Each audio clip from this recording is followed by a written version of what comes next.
pagi semua, ku nantikan dirimu di depan kelasmu, menantikan kami.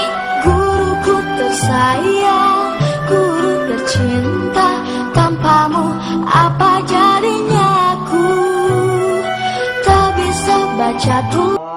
Kita bersama di sini, tujuan dan maksud adalah untuk melaksanakan temu ramah dan memperkenalkan bagaimana guru-guru penggerak dalam penerapannya sebagai calon guru penggerak untuk memberikan motivasi kepada kita semua.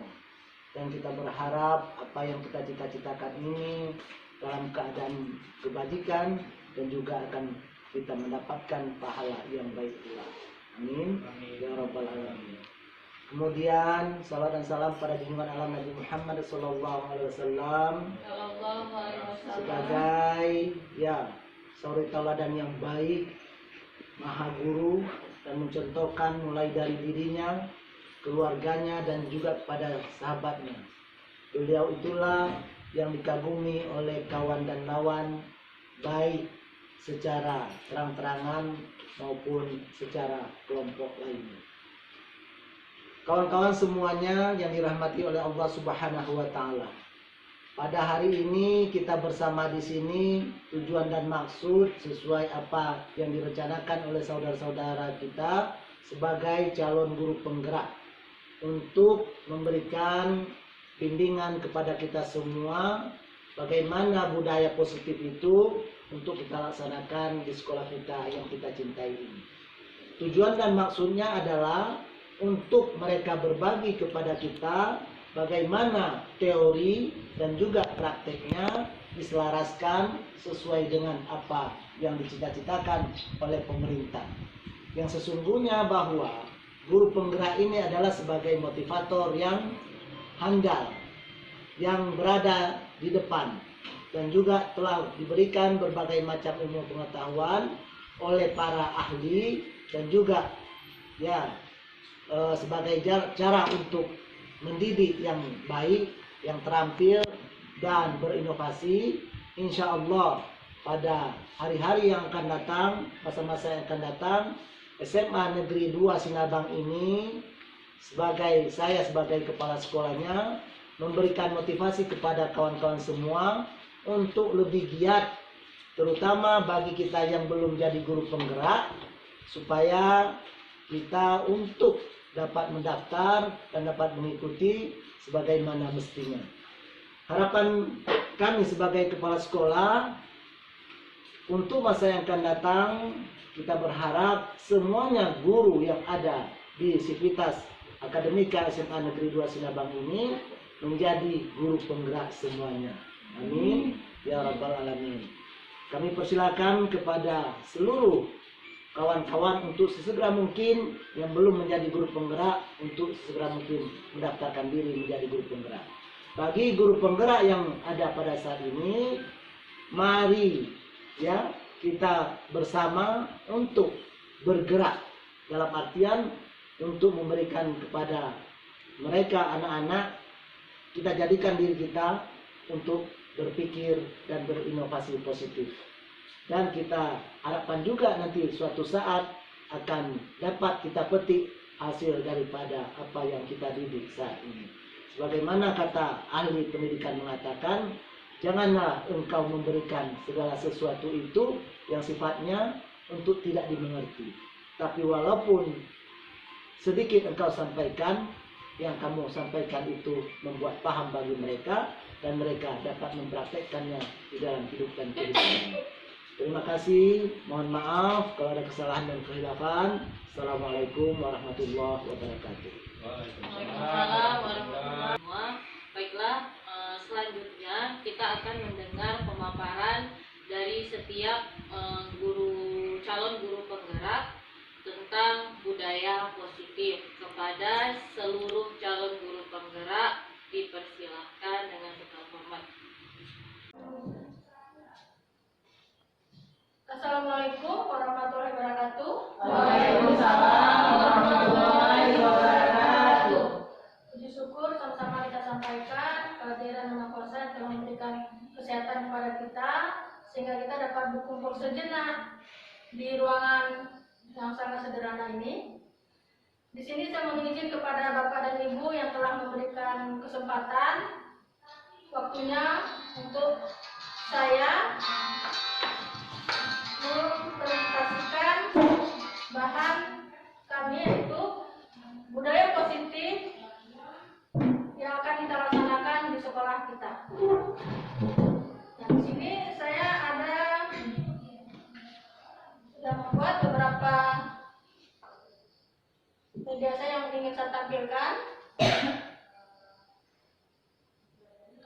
Nah, di sini kita akan bicarakan dulu, yaitu masalah apa itu budaya positif dan apa contoh-contoh yang telah kita terapkan. Mungkin selama ini kita sudah menerapkannya, namun kita tidak tahu bahwa itu adalah budaya positif yang seharusnya kita terapkan di sekolah kita ini.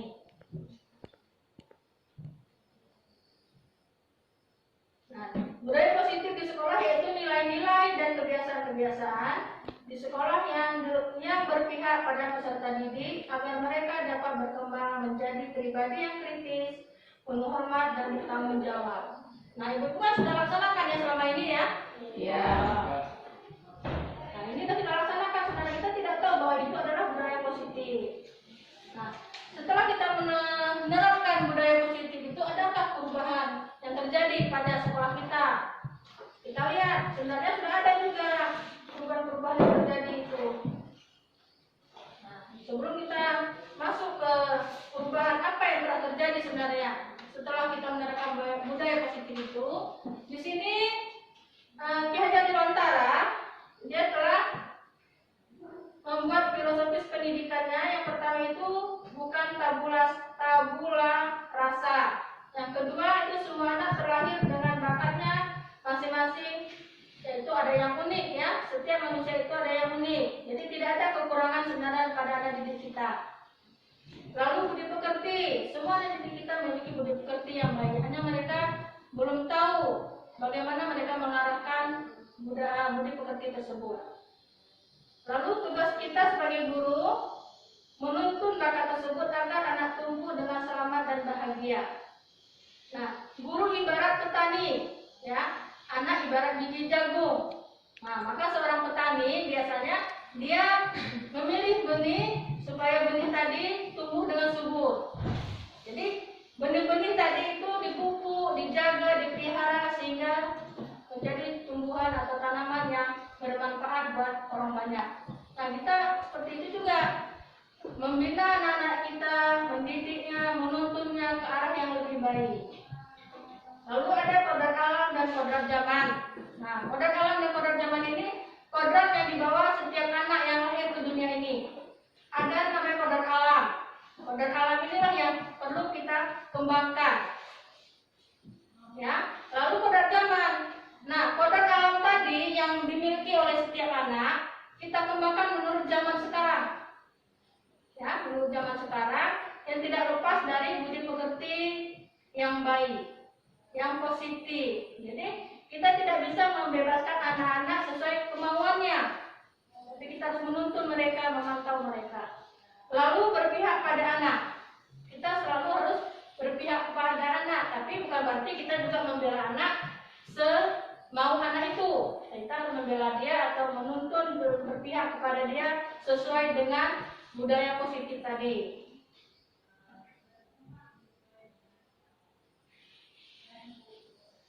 Nah, lalu setelah kita menerapkan budaya positif, kita lihat perubahan paradigmanya.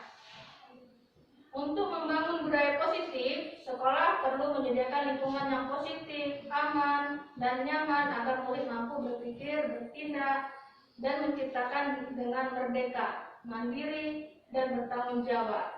Nah, di sini dikatakan tadi kita harus bersiap menyiapkan ya sekolah kita yang nyaman. Bagaimana anak-anak kita bisa belajar nyaman di sekolah kita? Bagaimana mereka bisa belajar kalau sekolah kita aja tidak bisa memberi kenyamanan buat mereka? Nah, pertama mungkin kita di sini membuat lingkungan yang nyaman pertama. Anak-anak bisa berteduh, bisa belajar. Lalu kelasnya bagaimana nyaman? Apakah kursi-kursi yang beraduk, lingkungan yang kotor? Mereka tentu tidak nyaman. belajarnya. Kalau lingkungannya bersih, lokalnya bersih, guru-gurunya ikut menjaga juga lingkungannya beserta dengan murid-muridnya, maka anak-anak tadi nyaman dan senang belajar di sekolah. Nah, di sini katakan lagi menciptakan merdeka. Mereka belajar di sini bukan berarti mereka bisa bekerja belajar seenak mereka, bisa bebas, tidak. Tapi kita menuntun mereka ke arah yang lebih bagus. Lalu mandiri dan bertanggung jawab. Mereka harus mematuhi peraturan.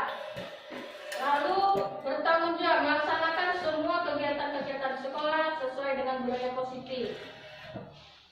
Lalu yang kedua adalah juga disiplin dikaitkan dengan kontrol.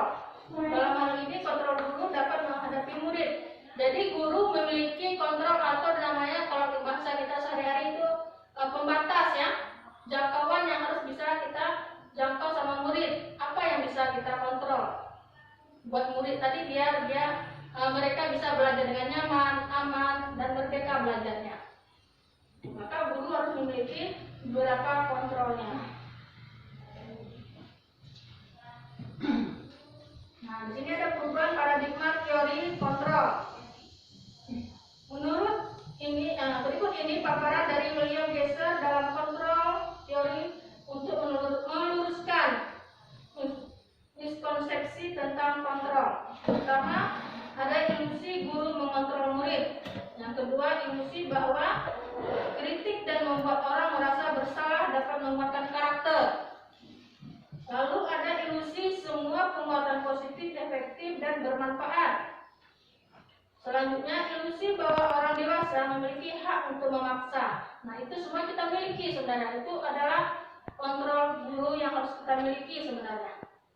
Nah, apa sebenarnya yang harus dimiliki guru lagi?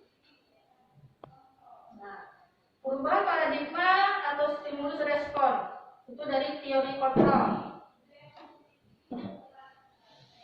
Nah, bisakah kita mengontrol orang? Nah, di sini ada stimulus responnya. Itu ada yang pertama kita mencoba atau responnya kita mencoba mengubah agar orang berpandangan sama dengan kita. Apakah kita bisa mengubah orang supaya pandangannya sama dengan pandangan kita? Sedangkan di teori kontrol kita berusaha memahami pandangan orang lain tentang dunia. Jadi beda. Kalau dari stimulus respon kita bisa mengubah orang sesuai dengan pandangan kita ya. Tapi kalau di teori kontrol kita berusaha menghadapi pandangan orang lain tentang dunia. Lalu di stimulus perilaku guru dilihat sebagai suatu kesalahan. Sedangkan di teori kontrolnya semua perilaku memiliki tujuan. Jadi walaupun mereka murid tadi melakukan kesalahan, kalau di teori pasti dia memiliki tujuan. Misalnya anak-anak tadi di sekolah kita misalnya sering kehilangan HP. Apa tujuannya dia mengambilnya? Apa tujuan dia melakukan kesalahan? Sehingga dia bisa mengambil HP orang lain. Atau dia mengganggu temannya, mengambil pulpen, mencokel-cokel kawannya. Apa tujuannya sebenarnya? Itu ada punya tujuan. Kalau tadi di stimulusnya perilaku guru dilihat sebagai suatu kesalahan. Jadi kita tidak bisa menuduh anak itu mencuri ataupun mencongkel kawannya, mengganggu temannya itu suatu kesalahan tidak. Kalau di stimulus, kalau di teorinya itu dia melakukan itu pasti punya tujuan. Dia tidak mungkin melakukan sesuatu tanpa tujuan. Lalu yang selanjutnya orang lain bisa mengontrol saya. Jadi kalau di stimulus orang lain yang mengontrol diri kita. Kalau di teori kontrol hanya Anda yang bisa mengontrol diri Anda. Jadi tidak ada orang yang bisa mengontrol atau memerintah kita selain kita sendiri. Nah, selanjutnya pemaksaan ada pada saat bujukan gagal. Nah, kita lihat selama ini kita paksa orang kalau apa yang kita inginkan itu rasanya tidak tercapai. Nah, kita memaksa teman kita supaya tujuan kita bisa tercapai. Sedangkan kalau di teori kontrol, kolaborasi dan kesepakatan menciptakan pilihan-pilihan baru. Jadi kita mencoba bergabung bersama teman-teman kita supaya apa yang ingin kita capai tadi bisa. Jadi melakukan sesuatu itu tidak sendiri, tapi berkolaborasi bersama, bergabung untuk mencapai suatu persetujuan. Nah, lalu yang terakhir itu ada model berpikir menang atau kalah. Jadi kalau di stimulus, kalau dia tidak menang pasti kalah. Itu kalau di stimulusnya. Tapi kalau di teori kontrol, model berpikir menang, sama-sama menang, karena kita sudah kolaborasi tadi, sudah bekerja sama, tidak ada kalah dan tidak ada yang menang. Tapi kalau menang ya menang sama-sama, kalau kalah ya kalah sama-sama, karena kita sudah sama-sama mengerjakan. Bu, bisa bertanya, Bu? Boleh, sebentar lagi Bu ya. Sebentar lagi ya. Nanti ada 4 sesi kita bertanya Bu ya.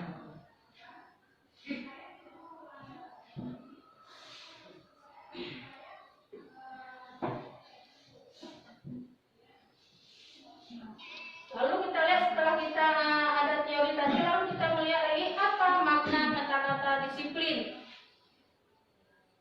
Apa makna daripada kata disiplin? Kita lihat di sini karena kita sering mengatakan kalau anak-anak sudah melanggar peraturan berarti dia tidak disiplin. Nah, selama ini kita mungkin belum mengenal apa arti makna disiplin itu. Kata disiplin sering dikatakan dengan tata tertib, teratur, dan kepatuhan pada peraturan. Kata disiplin juga sering dihubungkan dengan hukuman. Padahal itu sungguh berbeda karena belajar dengan disiplin tidak harus dengan memberi hukuman.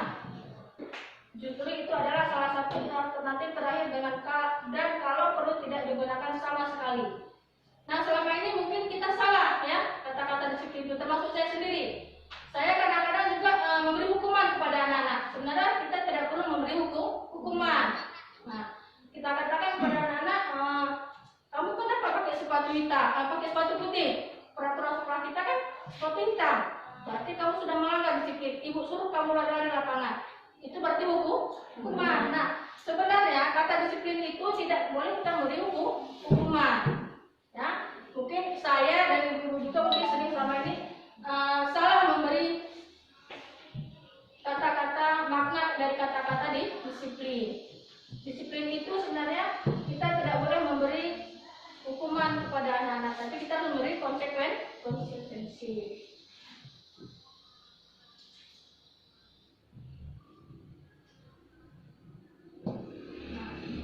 Menurut Ki Hajar Dewantara menyatakan bahwa mencapai kemerdekaan atau dalam konteks pendidikan kita saat ini dan untuk menciptakan murid yang merdeka, syarat utamanya adalah harus ada disiplin yang kuat. Disiplin yang dimaksud adalah disiplin diri yang memiliki motivasi internal. Jika kita tidak memiliki motivasi internal, maka kita memerlukan pihak lain untuk mendisiplinkan kita. Ya, selama ini mungkin yang saya pelajari juga atau yang saya terapkan di sekolah atau dalam pembelajaran saya juga salah. Selama sebelum saya mempelajari budaya positif, ya. Selama ini kita sering membuat anak-anak bermotivasi mungkin ya. Kita sudah memberikan motivasi pada anak-anak dalam pembelajaran. Sering kita bilang ini anak-anak kalau bisa sampai bisa mengerjakan soal 1 sampai 10 dalam waktu 5 menit, Ibu kasih bonus. Lalu anak bertanya, apa bonusnya Bu? Ibu kasih bonbon 2 buah. Nah, itu sebenarnya motivasi. Nah, itu sering saya lakukan tapi ternyata salah. Ya, motivasi tersebut salah karena motivasi tersebut bukan motivasi internal.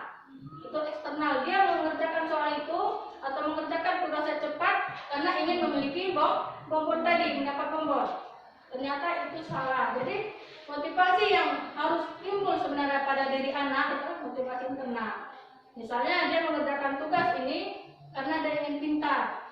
Karena dia ingin cepat dapat nilai yang bagus, itu bagus, ya. Seperti kita juga kadang-kadang kalau dibilang pimpinan kita, ini ibu-ibu pembelajarannya, perangkat pembelajaran harus siap 2 minggu ini.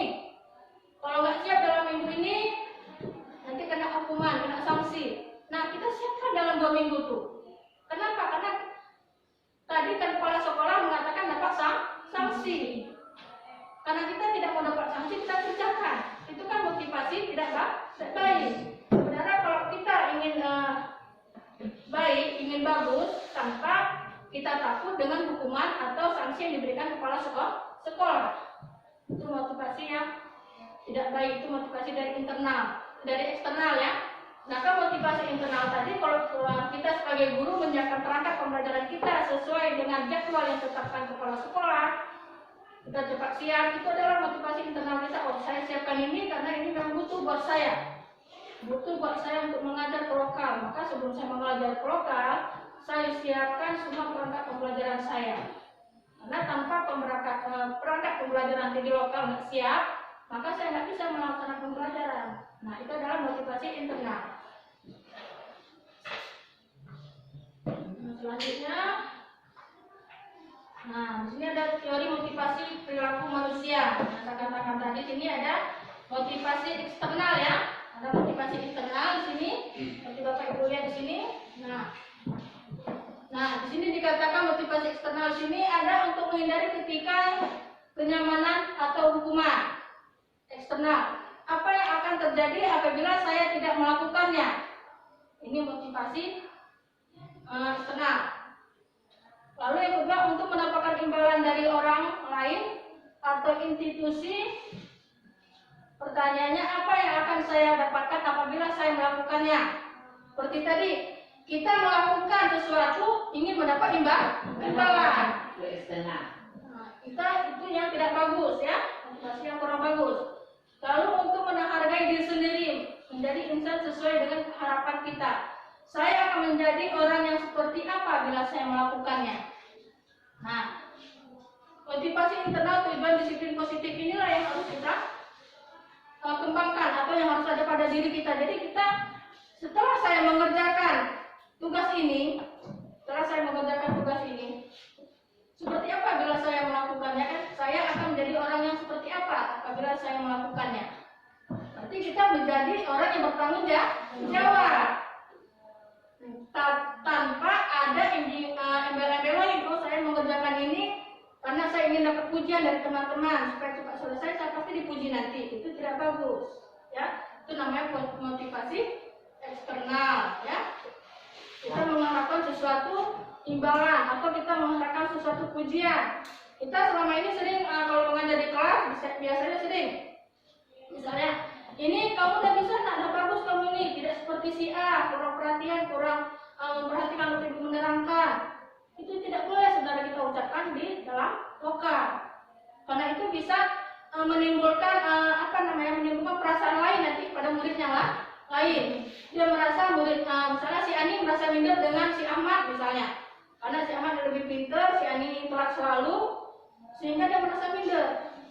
Dia tidak ingin lagi kemampuan itu dikembangkan lagi, dia merasa kecewa dengan dirinya sendiri. Nah, itu kita untuk menghindari rasa seperti itu kepada murid, ya, kepada siswa, maka kita harus menimbulkan motivasi internalnya aja. Bagaimana kita menimbulkannya? Nah, kadang-kadang di sini mungkin guru atau kita mengajar di lokal mungkin merasa kewalahan ya. Saya juga merasa kewalahan. Bagaimana seandainya bagaimana caranya murid ini bisa mengembangkan motivasi internalnya sendiri supaya dia bisa bangkit tanpa ada motivasi eksternal. Kalau motivasi internal tadi kan kalau mengerjakan pasti dapat imbalan. Tapi kalau internal itu dari dalam diri kita mengerjakannya karena kemauan kita sendiri. Ya, dengan ikhlas. Jadi kalau dengan ikhlas biasa kita mengerjakan dapat rahmat dan dapat manfaat lebih banyak ya Bu ya. Ya, ada paksaan. Iya, tanpa ada paksaan. Biasanya ilmu yang kalau seperti itu lebih awet. Ya, lebih awet Bu ya. Lebih konsentrasi. Ya, seperti Bu Am biasanya kita kalau disuruh hafalan Bu ya. Nah, hafalan biasanya kalau disuruh paksa anak-anak bisa, tapi dia terpaksa ya Bu ya. Ya, terpaksa, bukan dari hatinya sendiri. Sehingga ilmu atau ayat-ayat yang dia hafal tadi bisa hilang. Iya, tidak berkesan ya. Nah, itu namanya motivasi internal dan eksternal. Berarti yang motivasi internal dan eksternal itu di dalam dirinya sendiri dan di luar diri sendiri. Iya, di dalam diri dan di luar diri.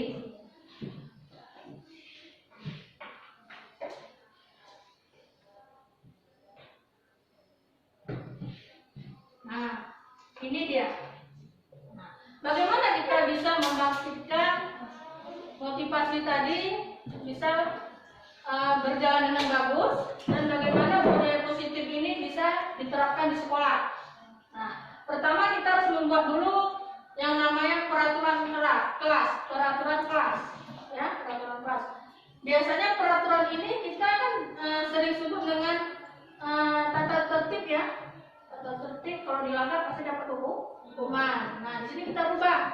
Nah, peraturan kelas ini sebenarnya tidak boleh dapat hukuman yang tidak mendidik, ya, yang tidak mendidik, ya. Kita buat dulu yang pertama peraturan kelas. Yang peraturan kelas ini nanti menjadi keyakinan kelas. Kita sebelum masuk ke dalam pembelajaran kita, kalau selama ini saya tidak menerapkannya juga, tapi mudah-mudahan nanti kita sama-sama menerapkannya di lokal. Sebelum kita mulai pembelajaran, ya, kita di sini harus membuat dulu yang namanya keyakinan kelas. Nah, keyakinan kelas ini kita tanyakan nanti kepada siswa. Misalnya seperti saya mengajar ekonomi. Anak-anak di kelas kita ini sebelum kita mulai membuat keyakinan kelas, kalian menginginkan kelas impian kalian ini seperti apa? Nah, biasanya guru mata pelajaran kalau kita tingkat SMA itu bekerja sama juga dengan wali kelas. Jadi kolaborasi, ya, kolaborasi antara guru mapel dengan wali kelas membuat yang namanya keyakinan kelas. Kelas yang bagaimana yang diimpikan oleh kelas ini misalnya? Oh Bu, saya ingin kelasnya nyaman. Oh Bu, kami ingin kelasnya bersih misalnya. Kami ingin Bu kelas ini menjadi kelas yang favorit. Nah, kalau keinginan kelas itu tadi sudah dibuat, keinginan bagaimana cara menciptakannya?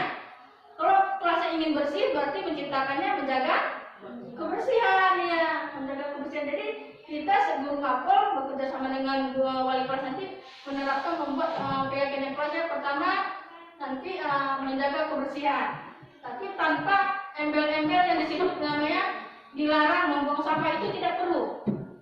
Ya, kalau dikatakan dilarang buang sampah itu seperti peraturan, ya, seperti peraturan. Tapi kita bisa membuat situ misalnya kelas yang indah, kelas yang bersih, kelas yang nyaman. Nah, tanpa ada kata dilarang buang sampah, dilarang mencoret-coret di dinding, itu tidak perlu. Kata-kata dilarang itu jangan diletakkan di situ. Sehingga waktu kita membuatnya singkat, padat, dan mudah diingat anak-anak. Misalnya kita bilang, Bu, kami mau lokal ini nyaman, gimana caranya Bu supaya kami ini tidak keluar-keluar masuk Bu kawan? Kita buat apa kata-kata yang cocok supaya siswa tidak keluar-keluar masuk, keluar masuk lagi, keluar masuk lagi. Kita cari kata-kata yang singkat yang bagus. Misalnya Bu, kami tidak mau ada siswa yang tidak mengerjakan tugas, harus semua Bu kawan-kawan mengerjakan tugas, sehingga kami nyaman kalau semua teman mengerjakan tugas misalnya. Kita cari kalimat yang sesuai dengan itu. Itulah yang namanya kelas impian atau keyakinan kelas. Nah, kalau sudah dibuat seperti itu, otomatis nanti di dalam kelas siswa atau murid kita sudah belajar dengan tenang, sudah belajar dengan nyaman. Nah, kalau keyakinan kelas sudah terbentuk nanti di sini, maka terbentuklah lingkungan yang positif. Nah, lingkungan yang positif ini. Lingkungan yang positif adalah di sekitar sekolah kita.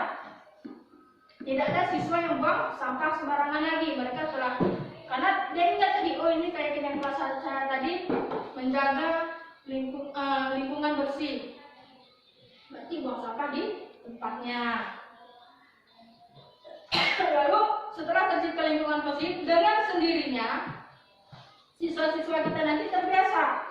Dia membawa budaya positif ini baik di sekolah maupun di luar. Setiap dia pergi kemana-mana, dia sampahnya aja nih. Yang sampah ini kan hal yang kecil ya sebenarnya. Setiap dia setelah makan, pasti dia buang sampah di tempatnya. Ini salah satu budaya positif. Dia sudah terbiasa dengan keadaan di sekolah tadi. Apa contohnya begini budaya positif? Budaya positif tadi Bu. Contohnya menjaga kebersihan tadi kan kita bilang kayak kelas. Nah, kita ingin lokal kita bersih. Berarti kalau kalimatnya lokal bersih, berarti siswa tidak boleh buang sampah sembarangan. Tidak boleh buang sampah sembarangan. Berarti setiap siswa setelah makan dengan sendirinya, dengan kesadarannya sendiri, dia buang sampah pada tempatnya. Jadi yang satu contoh lagi Bu, ini kan ya, yang satu contohnya kan gerbang nggak perlu ditutup kan juga bisa situ kan? Gerbang tidak boleh ditutup. Iya bisa. Kalau sudah tadi ada budaya positif, karena budaya positif ini salah satunya kita terapkan. Misalnya kita buat keyakinan kelas kita tadi tidak boleh terlambat. Berarti kita buat keyakinan keras, datang tepat waktu. Nah, datang tepat waktu kita buat di situ di kelas kita tadi. Berarti kalau udah datang tepat waktu, berarti kita datang sebelum jam 8. Kalau kita sudah semua menyadari di hati kita, tidak perlu lagi Pak Pen jaga-jaga di sana. Sudah nyaman Pak Pen, dah santai aja Pak Pen. Ya bulan terima gaji aja. Ya karena sudah dapat positif ibu ya.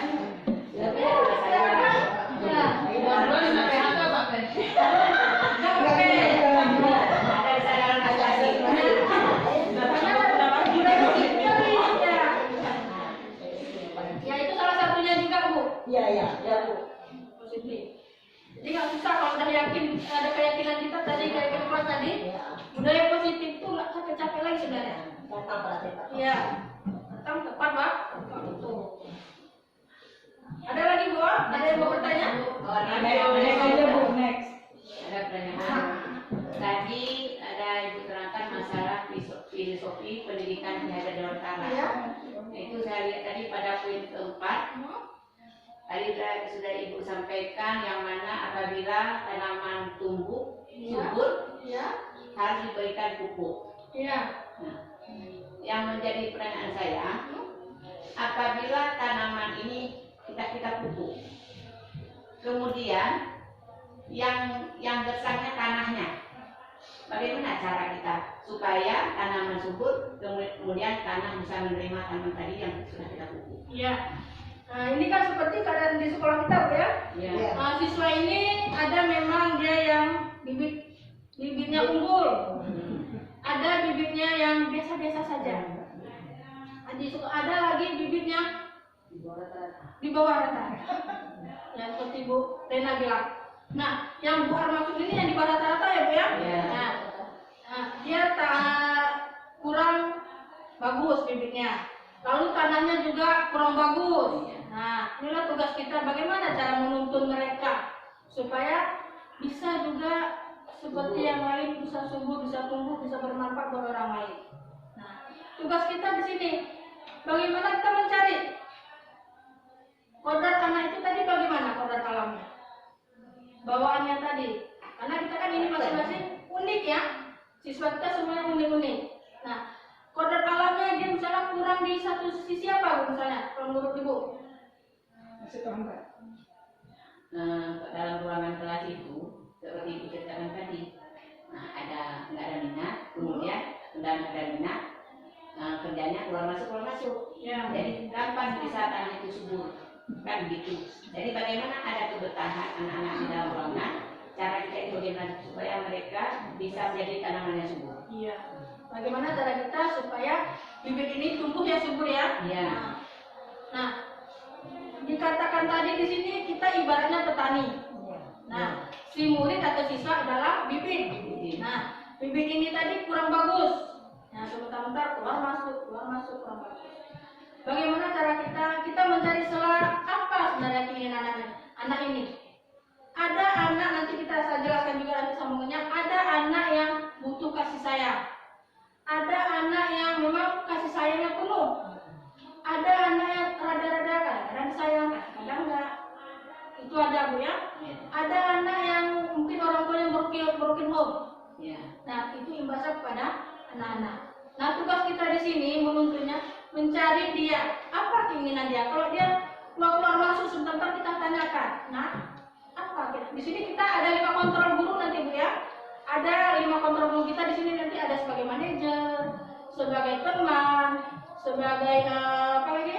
Sebagai teman, sebagai manajer, sebagai mencari solusi dalam masalah. Iya, mengatasi masalah. Jadi nanti kita di sini kita letakkan diri kita di posisi mana sebenarnya anak ini. Kalau dia seperti keluar masuk tadi, keluar masuk berarti dia ini butuh perhatian. Perhatian kita harus lebih kepada anak itu. Ya, dia keluar kita tanyakan pada anak itu, nak, sebenarnya kamu ini mau apa? Apa yang kurang dari ibu? Kalau kamu keluar masuk sebentar, nanti ibu yang ditegur sama kepala sekolah apa kamu nggak sayang dengan ibu? Gimana nanti ibu isi absen kamu di sini? Bagaimana ibu buat nilai kamu? Apa kamu nggak sayang dengan ibu? Kalau kamu keluar masuk sebentar, nanti dilihat kepala sekolah, ibu yang salahkan. Saya nak ya dengan ibu, tolonglah hari ini kamu dulu aja di dalam lokal. Bisa nak? Nah, pasti ada yang jawab bisa. Coba nanti kita terapkan seperti itu. Jangan kita marah. Kadang-kadang selama ini ya, mungkin saya juga Bu ya, selama ini saya kesal dengan anak sebentar masuk. Karena itu sudah saya praktekkan di kelas 10. Nia 1, itu Ilham. Mungkin ibu kenal juga ya, Ilham. Dia cabut, bahkan kadang-kadang nggak open ya, nggak open. Saya tanya kepada Ilham, Ilham, ibu sepertinya kurang yang mengajar di sini, nggak menarik ya buat kamu. Kenapa Bu? Dijawabnya. Sepertinya kamu nggak sayang dengan ibu. Memangnya kenapa Bu? Lagi ditanya. Kamu keluar masuk kan ibu dimarah sama kepala sekolah. Berarti kalau kamu dimarah, ibu dimarah, berarti kamu kan nggak sayang. Karena kamu gara-gara kamu si Ari, bapak kepala sekolah lewat, ibu dipanggil, ditanya sama ibu, Bu, kenapa ibu kasih keluar anak itu sebentar-bentar? Apa ibu nggak bisa menjaga siswa dan lokal? Nah, seperti itu yang ditanya ya sama ibu. Kan ibu pasti dari ditegur sama kepala sekolah. Nggak sayang yang dengan ibu. Oh iya Bu, maafkan saya Bu ya. Insya Allah sekarang anak itu sampai hari ini saya masuk nggak pernah lagi keluar masuk. Itu yang saya praktekkan di kelas 10 Nia 1. Mudah-mudahan seperti itu Bu. Kita dekatkan dulu diri kita kepada anak tersebut, kita sayang kepada anak itu, kita seakan menjadi kawan dengan dia, kita kasih sayang dengan dia, kita memberi perhatian lebih dengan dia. Coba nanti ibu terapkan, apakah bisa seperti itu? Nanti kalau memang kurang, kita cari solusinya lagi. Ya? Satu lagi boleh? Boleh? Yang permasalahan filosofi pendidikan kedewasaan ini, apalagi itu kalau kita kaitkan dengan filosofi kita, alam terkembang jadi guru, gitu kan? Alam terkembang jadi guru. Kalau kita kaitkan dengan agama, yang masalah filosofi ini kan misalnya dasar kepada akhlak. Iya, akhlak ya Bu. Ditekanan kepada akhlak, kesadaran yang luar biasa, dan yang di dalam pembinaan yang ini, yang anak-anak, yang ekonomi orang tuanya yang sederhana, tapi dia bisa mengelola. Iya. Nah, jadi mulai dari rumah sampai di sekolah dia aman dan nyaman, tidak ada masalah yang ini. Jadi yang ini yang masalah tiada negara ini tidak ada penekanan. Kemerdekaan di dalam batin dan kemerdekaan di luar. Jadi kebijaksanaan dia ini jasmani rohani itu ada merdeka. Yang ini. Iya. Jadi salah satunya sesuai dengan akidah akhlak. Yang anak ini yang akhlaknya dulu. Iya, akhlak yang kita ubah. Ya, ubah. Jadi dengan ada akhlak. Kasih buat ya. Kita lanjutkan. Jadi untuk begini tadi Bu ya. Lanjutkan lagi. Nah, ini keyakinan kelas tadi, ya. Yang saya jelaskan tadi, keyakinan kelas, hukuman dan penghargaan. Mengapa tidak peraturan saja? Mengapa harus keyakinan kelas? Nah, saya tadi kalau peraturan dia pasti ada hukuman, tapi kalau keyakinan kelas tidak ada hukuman, timbul konsekuensi. Selamanya kita praktekkan, saya ya pribadi, saya juga sering beri hukuman kepada siswa. Sebenarnya itu tidak boleh kita beri. Ya. Nah, yang pertama, jadi mengapa kita memiliki peraturan harus menggunakan helm bila mengendarai kendaraan roda 2 untuk keselamatan. Tapi selama ini kita mengendarai sepeda motor memakai helm karena takut polisi. Kita tidak menyadari itu buat keselamatan kita, ya kan? Kalau ada radial. Iya, dan ada lari. Padahal helm itu. Dan kita juga. Iya, kita juga. Sembunyi kan Iya. ini. Itu yang kita lakukan. Karena jiwa rasa takut itu tidak dibolehkan. Iya. Lalu mengapa kita memiliki peraturan 3M, menggunakan masker, mencuci tangan, dan menjaga jarak 1,5 waktu konflik kemarin? Kita kadang-kadang kalau anak-anak yang kemarin ke sekolah tidak pakai masker, kita langsung ambil dulu maskernya, kadang-kadang marah. Padahal itu untuk keselamatan dan kesehatan kita, ya kan? Lalu mengapa kita memiliki peraturan harus datang tepat waktu pada saat mengikuti pelatihan? Sebenarnya kita tepat waktu itu mengikuti pelatihan atau sekolah, ya kan? Kita datang ke sekolah itu tepat waktu kan? Memang sudah konsekuensi kita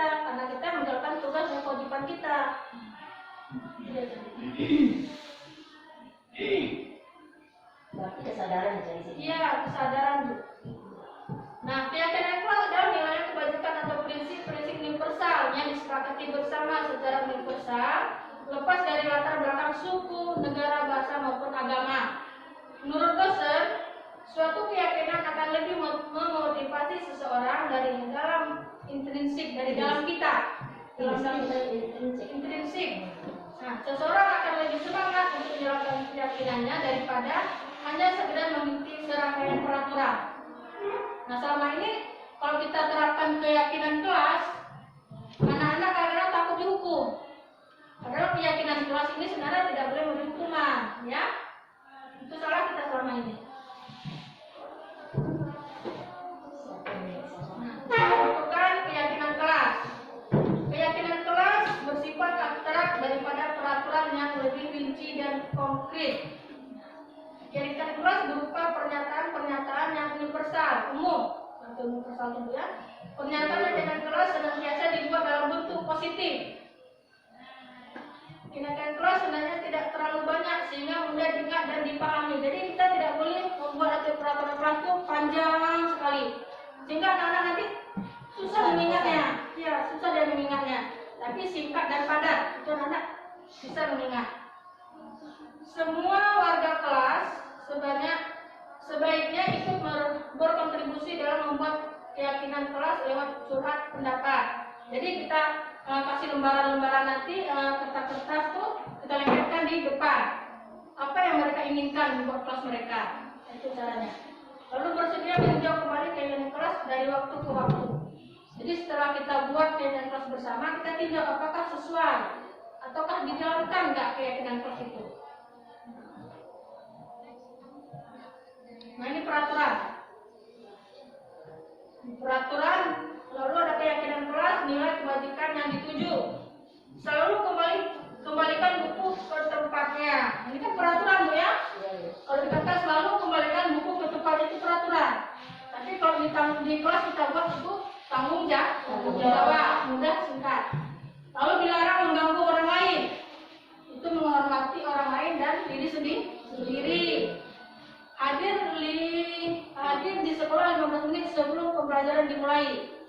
Nah, itu peraturannya. Lalu kalau di keyakinannya menghormati orang lain, komitmen dan tujuan. Berkomitmen. Dilarang melakukan kekerasan. Berarti keselamatan, menghormati orang lain. Selanjutnya dilarang menggunakan narkoba. Berarti menjaga kesehatan. Pergantian atau menunggu giliran. Itu berarti menghormati orang lain dan kesabaran. Gunakan masker, berarti untuk kesehatan dan keselamatan. Kalau di keyakinan, ya. Lalu jangan berlari di kelas atau koridor. Biasa kita kan bilang sama anak-anak, jangan ribut di kelas, jangan lempar-lempar. Kan itu kan? Nah, berarti kalau di sini kita buat aja bisa untuk menjaga keselamatan dan keamanan. Itu keyakinan kelas.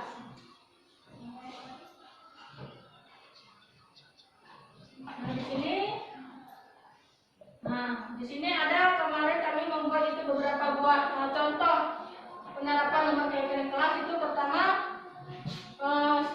kami membimbing, itu guru saya membimbing siswa untuk membuat keyakinan kelas. Jadi sebelum kita memulai kelas, saya buat dulu, saya terangkan dulu apa itu keyakinan kelas. Nah, setelah itu siswa menempelkan keinginan mereka masing-masing, apa mereka yang inginkan buat kelas mereka.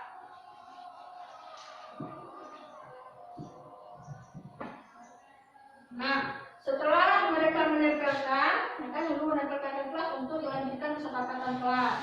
Nah, ini kesepakatan kelasnya ke sini, kartu yang warna biru. Guru dan siswa menandatangani kesepakatan kelas. Berarti kalau kita sudah menandatangani dengan siswa nanti, berarti siswa tersebut sudah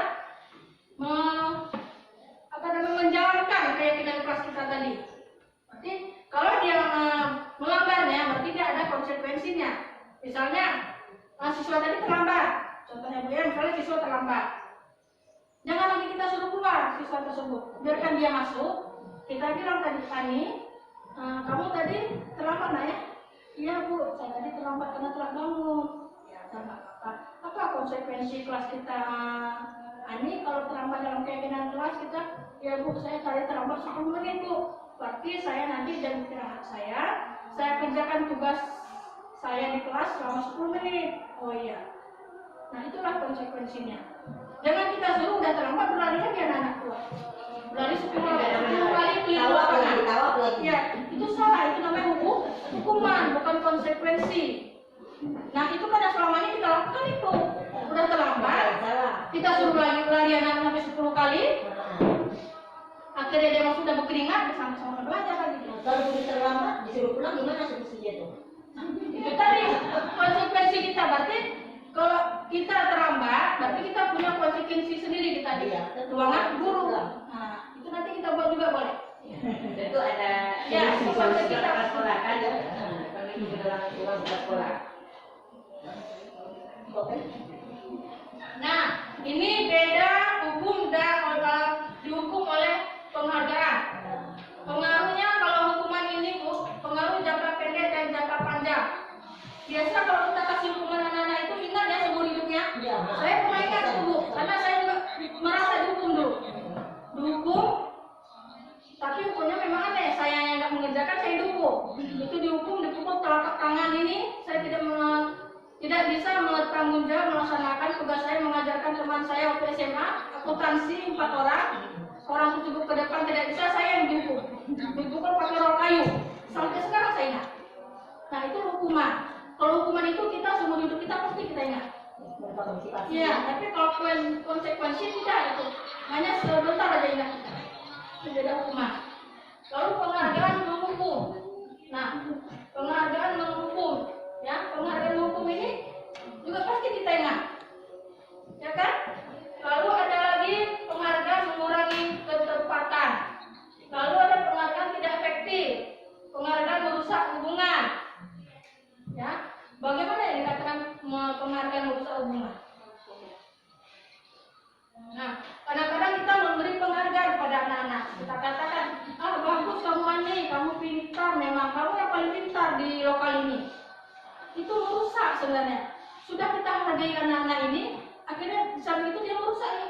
Oh saya lah yang hebat ya kali ini. Dia merasa bangga. Nah, kesombongan timbul, itu namanya penghargaan yang merusak. Nah selama ini saya juga pernah katakan itu, padahal saya nggak tahu ya kalau selama ini. Tapi setelah saya baca-baca dari Ki Hajar Dewantara itu baru saya sadari kalau yang saya terapkan ini ternyata salah. Nah, jadi kita ke depan ini, maka saya katakan ibu-ibu semua, kalau bisa ke depan ini kita merubah cara kita menuntun anak tersebut. Jangan menjatuhkan. Ya.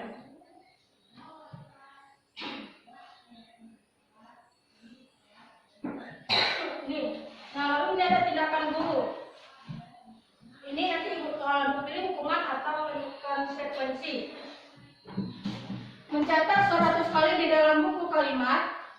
Saya tidak akan terlambat lagi karena terlambat ke sekolah. Kita suruh anak-anak itu mencatat 100 kali kalimat saya tidak terlambat lagi. Sama ya. Ya, itu termasuk hukuman atau konsekuensi. Hukuman ya? Ya, hukuman itu. Lalu lari mengelilingi lapangan basket 2 kali karena terlambat hadir ke sekolah. Ya, hukuman. Murid diminta untuk push up 15 kali karena tidak menggunakan masker di sekolah. Hukuman. Menggantikan kertas tugas teman yang telah dicoret-coret. Iya, betul tuh konsekuensi karena dia telah merusak kertas kawannya dia ganti. Lalu membersihkan tumpahan air di meja tulis karena tersenggol pada saat belajar. Ya, konsekuensi. Diminta murid tidak menggunakan sepatu seharian di sekolah karena tidak menggunakan sepatu hitam. Hukuman. Ya, hukuman. Lari mengelilingi lapangan basket karena 10 menit ya. Itu juga hukuman. Nah, berarti kita bisa membedakan mana hukuman, mana konsekuensi.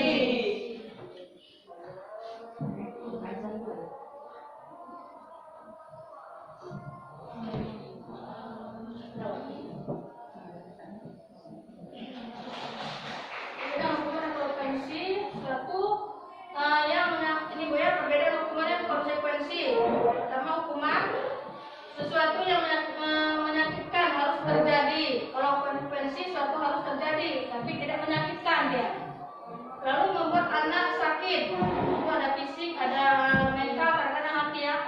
hukuman. Ya. Kalau konsekuensi dia merasa tidak nyaman dan jangka waktu pendek aja. Lalu anak membenci kedisiplinan. Itu stimulus tanggapan. Lalu mendorong anak menyakiti diri sendiri. Itu hukuman ya. Lalu mendorong anak agar mudah menyesuaikan diri. Itu konsekuensi. Marah, rasa bersalah dan dipermalukan, merasa tidak dihargai. Itu hukuman. Kalau konsekuensinya kehilangan hak, dibuat tidak nyaman, diasingkan untuk sementara. Dia tidak merasa dia tidak bisa lama.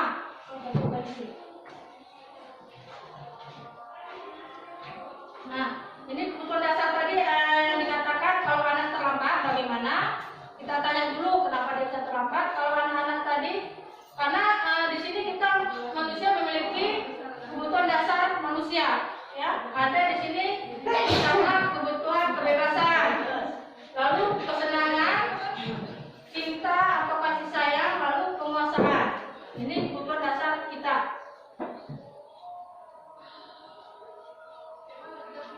Nah, ini ada satu kasus. Ibu Ani, guru kelas 5 di SD, pelita hati, sedang bingung menghadapi ulas salah satu murid di kelasnya. Agus beberapa anak telah datang mengeluhkan Agus yang sering kali meminta bekal makan siang mereka dengan paksa. Jika Anda menghadapi situasi seperti Ibu Ani, apa yang akan Anda lakukan?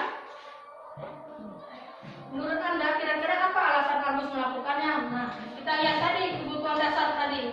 Kalau dia sering meminta makanan si Agus tadi sering meminta makanan orang lain, kita tanya, jangan langsung kita marahi dulu, ya, jangan kita bilang ini kamu masih ambil aja, jangan. Tapi kita tanya, kenapa nak kamu sering ambil makanan kawan lapar kamu nak? Dan mungkin dia punya jawaban, iya saya tadi belum makan, atau mungkin di rumah kamu tidak ada makan bu, maka saya dia mencari solusi. Jangan langsung kita serta-merta memarahi, kita mencari solusinya.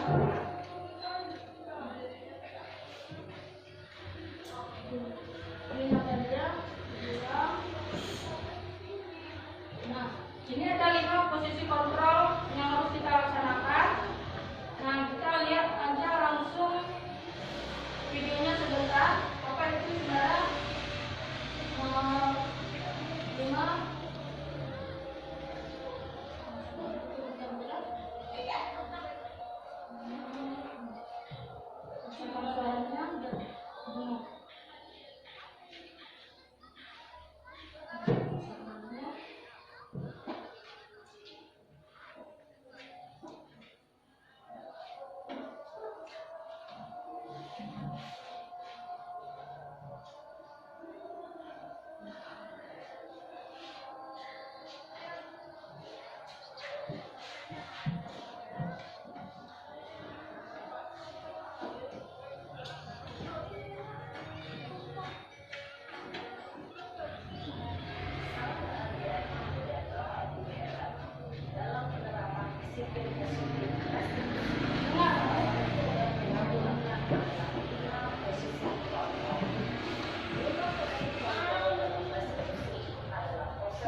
Posisi pemantau atau monitor, dan 5 posisi manajer.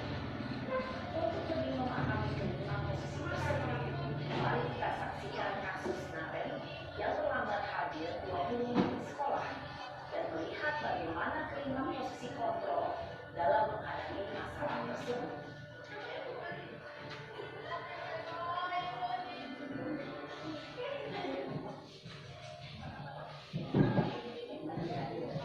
Ini kita lihat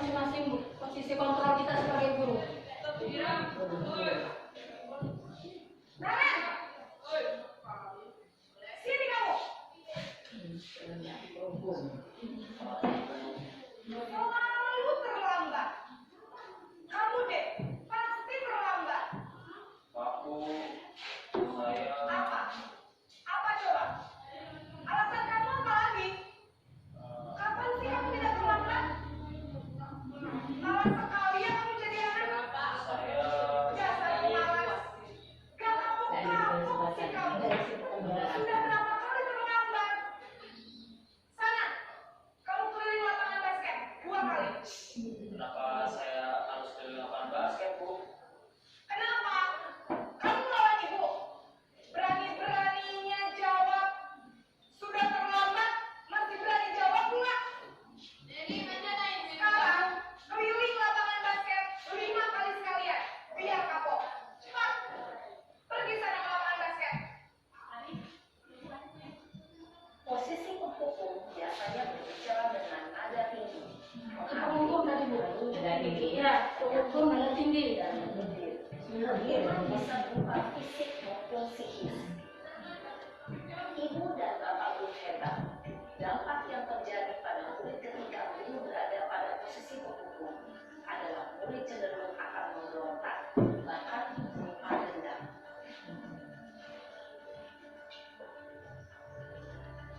Iya, salah.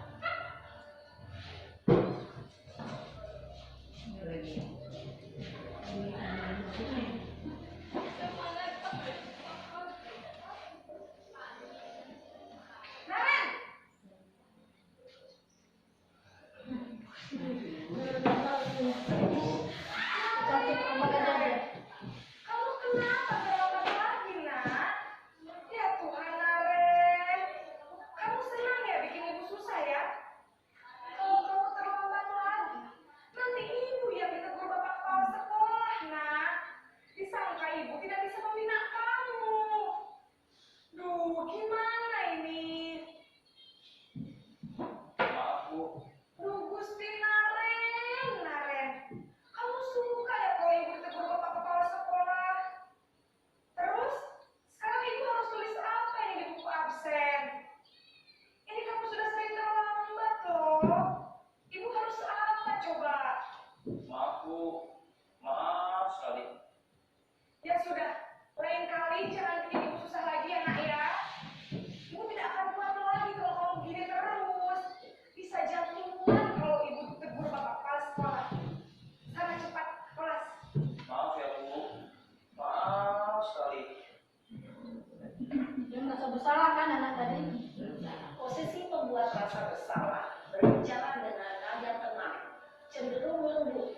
Namun kata-kata yang diutarakan membuat murid merasa menjadi orang yang gagal. Memandang buruk dirinya sendiri, merasa tidak berharga, dan tidak sanggup membahagiakan orang lain. Ketika guru mengambil posisi pembuat rasa bersalah, murid akan menganggap dirinya yang bersalah dan dia akan menyimpan emosi negatif tersebut di dalam dirinya.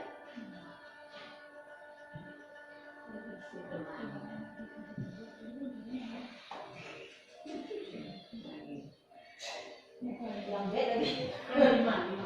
Dia lagi yang terlambat. Udah mana?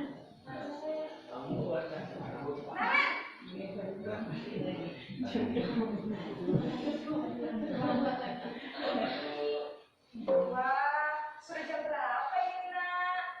Lambat lagi ya sayang. Iya, Bu.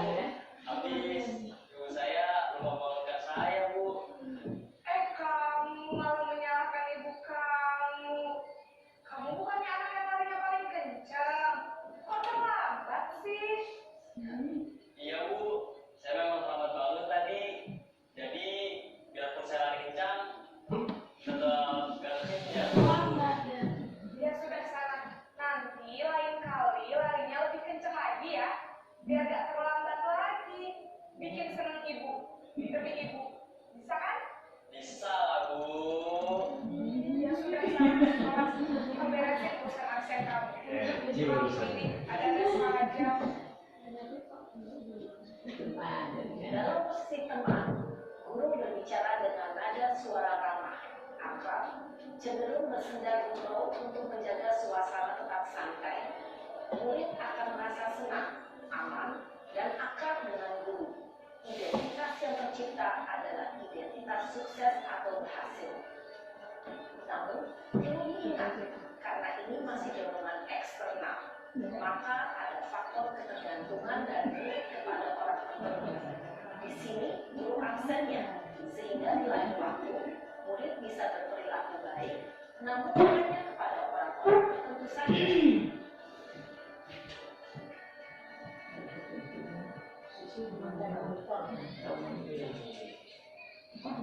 Naren,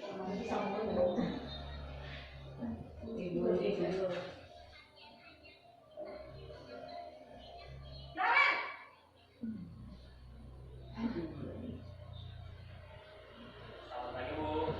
Naren, apa peraturan sekolah kita tentang jam berapa kita harus masuk sekolah, Nak? Kita harus di sekolah jam 7 Bu. Iya betul, sekarang sudah jam 7.20. Naren sudah tahu konsekuensinya jika terlambat aja. Paham Bu? Saya harus tinggal kelas pas jam istirahat selama 20 menit. Iya benar, konsekuensinya demikian. Jadi nanti jam 9.30 pas istirahat, kamu harus tinggal di kelas, kerjakan tugas tambahan untuk ketertinggalan kamu, ya. Baik Bu. Posisi pemantau mengandalkan pengumuman atau data untuk mengontrol murid. Guru mengarahkan murid berdasarkan peraturan dan konsekuensi. Seorang pemantau menunjukkan bahasa tubuh dan ekspresi wajah yang datar dan cenderung formal.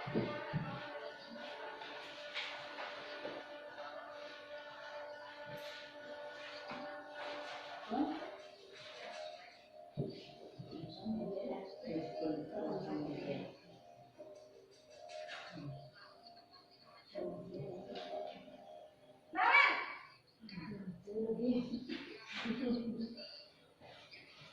Selamat pagi Bu. selamat pagi Naren. Maaf Bu, saya terlambat. Iya, sekolah masuknya jam 7, sekarang sudah jam 7.20. Jadi sekarang bagaimana ini Naren? Maaf Bu, saya lupa setel alarm saya semalam. Baiklah, menurut kamu, keyakinan sekolah yang mana yang perlu kamu tingkatkan? Menghargai diri sendiri dan orang lain mungkin ya Bu. Setuju. Jadi, apakah Naren yakin prinsip saling menghormati tersebut? Iya Bu, saya meyakininya. Apakah Naren bersedia memperbaiki masalah keterlambatan ini? Bersedia Bu. Bagaimana kamu akan memperbaiki masalah keterlambatan ini? Saya akan coba untuk tidak lupa menyetel alarm saya Bu. Baik, kalau Naren lupa menyetel di rumah, ada orang yang kira-kira bisa bantu mengingatkan tidak? Ada Bu, kakak saya, Kak Emma. Ada lagi selain Kak Emma?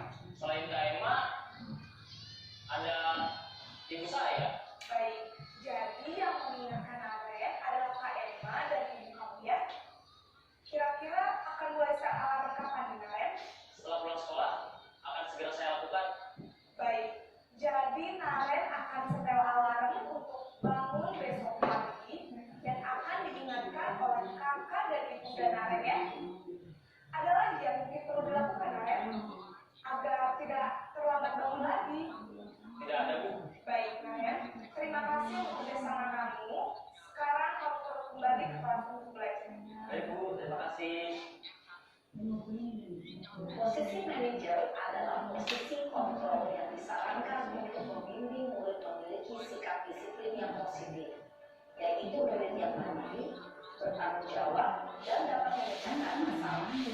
Tujuan dari posisi ini adalah agar murid dapat berefleksi atas tindakannya.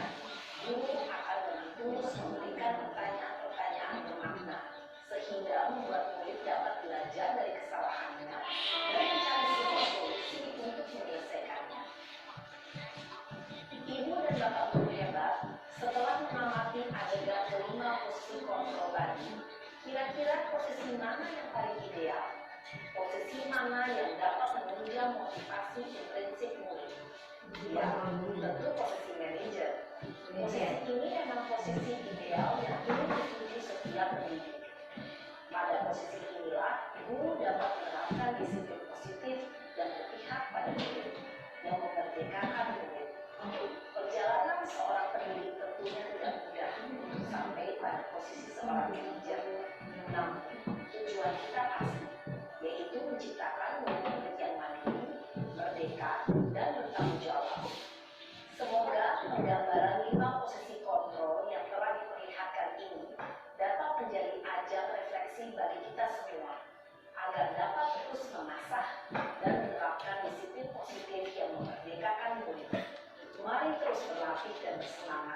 Selamat menerapkan.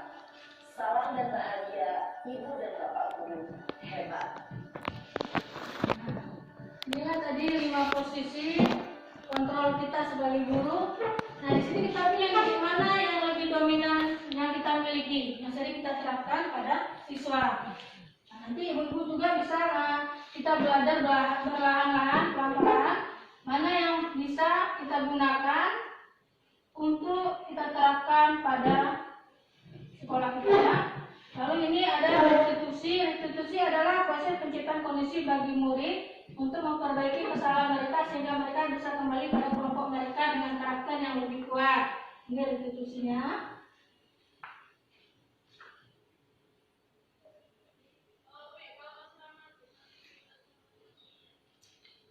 Nah, ini ada 9 restitusi. Itu ciri-cirinya ada bukan untuk menembus kesalahan, namun untuk belajar dari kesalahan, memperbaiki hubungan, tawaran bukan paksaan.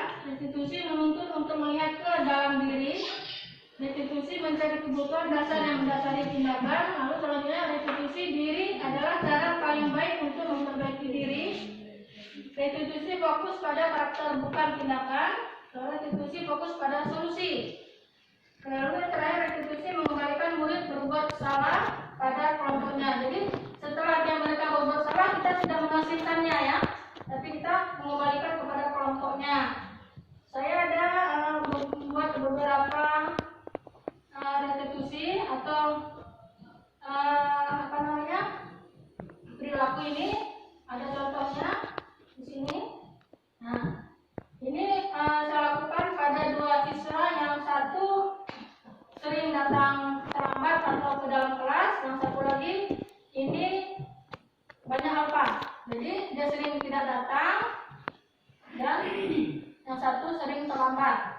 Nah, jadi saya di sini menghubungi mereka menanyakan bagaimana solusi itu. Inilah budaya positif yang memang kita belajarnya harus pelan-pelan, perlahan-lahan, tidak segampang kita membalikan telapak tangan kita. Di mana kita sebagai guru adalah tugas kita menuntun siswa-siswa kita, bukan memberi hukuman ya, tapi menuntun mereka, karena mereka adalah bibit yang harus kita jaga, yang harus kita pelihara sehingga mereka tumbuh dengan baik, bisa berguna buat dirinya dan buat orang lain. Jadi kita tuntun mereka, ya, kita tuntun mereka secara perlahan-lahan, kita mengubah mereka secara perlahan-lahan demi kebahagiaan mereka baik di dunia dan di akhirat nantinya.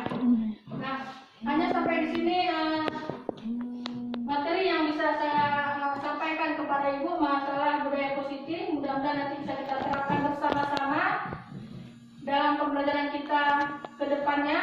Saya ucapkan terima kasih kepada ibu-ibu dan bapak-bapak semua. Lebih kurang mohon maaf. Saya tutupi dengan Assalamualaikum warahmatullahi wabarakatuh. Waalaikumsalam. Ya, baiklah, terima kasih kepada guru penggerak yang sudah memaparkan pemaparannya pada hari ini. Semoga dengan pemaparan ini kita jadi lebih mengerti mengenai poin-poin dasar yang harus kita lakukan sebagai guru di sekolah. Baiklah, untuk menyimpulkan sekaligus menutup acara kita hari ini, saya persilahkan kepada Bapak Kepala Sekolah untuk memberikan kesimpulan dan menutup. Kepada Bapak, kami persilahkan. Oke, terima kasih. Alhamdulillah wa syukurillah lillahi rabbil alamin. Pada saat ini kita sudah mendengarkan berbagai macam paparan yang sifatnya membangun, yang kita dengar tadi dari calon guru penggerak. Semoga menjadi salah satu pembelajaran untuk kita mempraktekkannya di lingkungan kita, dan juga kita jadikan sebagai acuan patokan untuk kita berbudaya positif. Kemudian keyakinan kelas, bagaimana kita membangun kelas yang efektif, efisien, dan berkesinambungan. Kemudian fungsi kontrol guru, yang sebaiknya kita guru itu adalah betul-betul yang digugu, bukanlah sebagai yang memberikan contoh, tetapi yang dicontoh.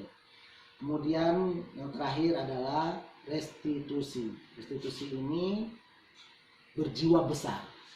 Ya, bagaimana seorang guru itu mendidik untuk dijadikan jiwanya, jiwa dan raganya itu semata-mata untuk mendidik. Dan kita berharap bagi guru untuk semuanya.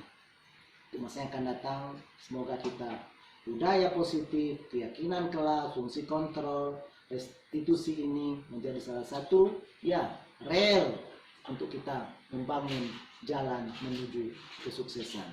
Saya Kepala Sekolah SMA Negeri 2 Simabang secara resmi menutup acara pemaparan budaya positif dari seluruh guru ya calon guru penggerak.